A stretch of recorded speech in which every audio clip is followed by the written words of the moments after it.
Hello friends, welcome to Hindi story world. दोस्तों, video शुरू करने से पहले आप सभी से एक छोटी सी रिक्वेस्ट है कि अगर आप हमारे चैनल में नए हैं तो चैनल को सब्सक्राइब कर बेल आइकन प्रेस करें ताकि आने वाली वीडियो की नोटिफिकेशन आपको मिलती रहे। दोस्तों, आज की कहानी में हम आपको गौ माता की कथा सुनाते हैं। गौ की अपार महिमा और दैवी गुणों से शास्त्रों के पृष्ठ भरे पड़े हैं। पुराणों में गौ के प्रभाव और उसकी श्रेष्ठता की ऐसी अनगिनत कथाएं मिलती हैं जिनसे विदित होता है कि हमारे पूर्वज गौ के महान भक्त थे और उनकी रक्षा करना अपना बहुत बड़ा धर्म समझते थे।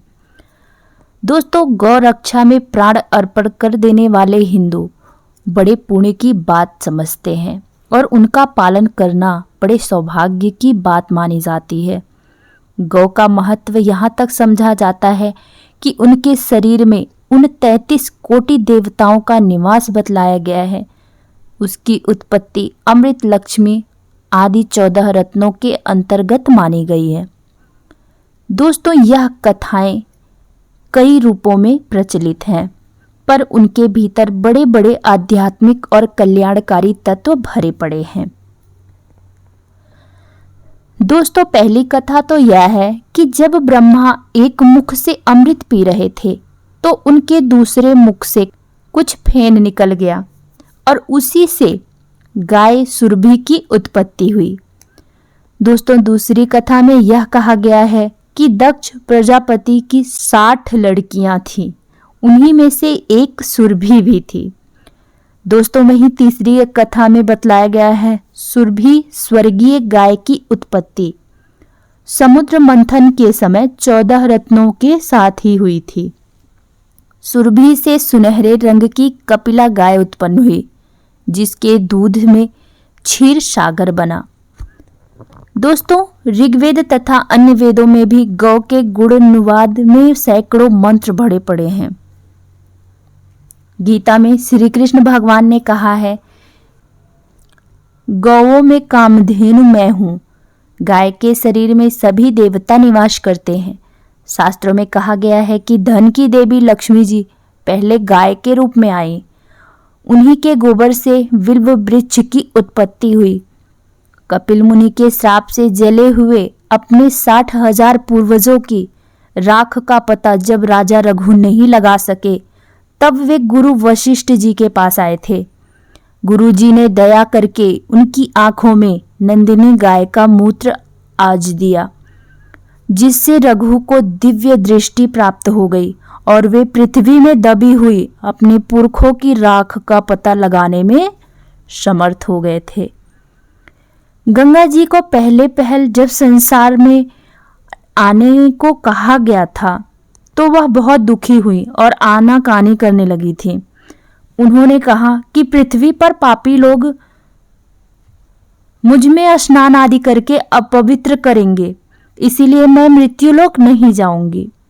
तब पितामह ब्रह्मा जी ने समझाया कि लोग तुमको कितना भी अपवित्र करेंगे किंतु फिर भी गौ का पैर लगने से तुम पवित्र होती रहोगी। इससे भी गौ और गंगा के हिंदू धर्म में विशेष संबंध होने पर प्रकाश पड़ता है। रामचंद्र जी ने पूर्वज महाराज दिलीप की गौ सेवा का उदाहरण बहुत महत्वपूर्ण बतलाया था। उन्होंने एक दिन मार्ग में जाती हुई नंदिनी को देखकर प्रणाम नहीं किया। इस पर उसने महाराज को पुत्रहीन होने का श्राप दे दिया। इससे दुखी होकर वे गुरु वशिष्ठ जी के पास गए और श्राप से मुक्ति पाने के लिए बड़ी विनय करने लगे। वशिष्ठ जी ने नंदिनी गाय उनको दे दी और उसका भली प्रकार से पूजन और सेवा करने को कहा। दोस्तों, वशिष्ठ जी के कहने के अनुसार राजा और रानी दोनों मिलकर उनकी सेवा करने लगे। राजा गाय को वन में चराने लेकर जाते, वे नंदिनी के चलने पर चलते थे, उसके बैठने पर बैठ जाते थे।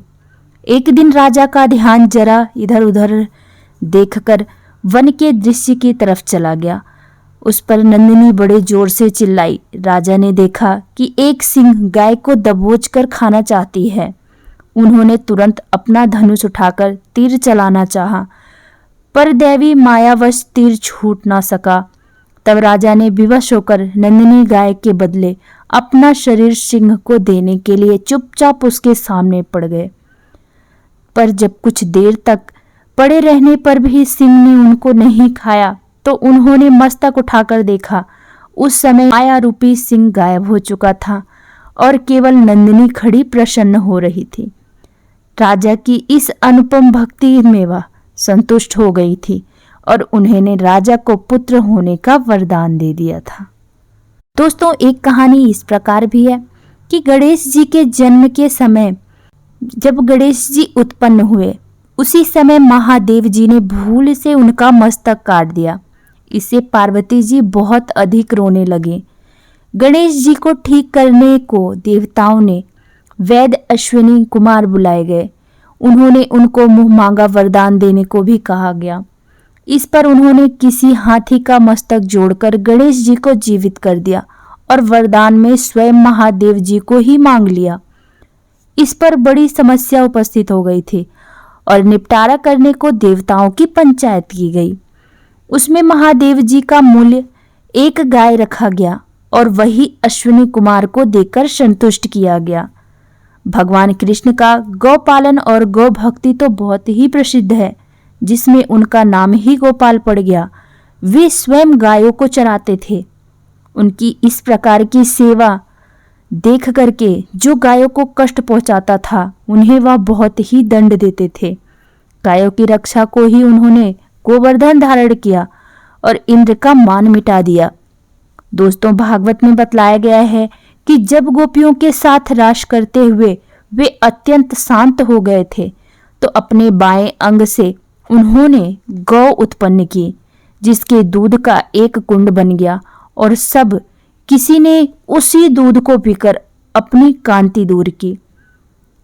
कृष्ण जी के संबंध में ऐसी कथाएं बहुत ही भरी पड़ी हैं। ये भगवान श्री कृष्ण को गौपालक से ही अपूर्व शक्ति प्राप्त हुई थी, जिसके प्रभाव से उन्होंने संसार का उद्धार करने वाली गीता का ज्ञान प्रकट किया था।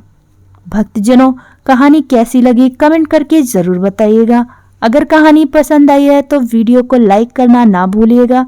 मिलते हैं कुछ अगली कहानी में, तब तक के लिए राधे राधे, नमस्कार।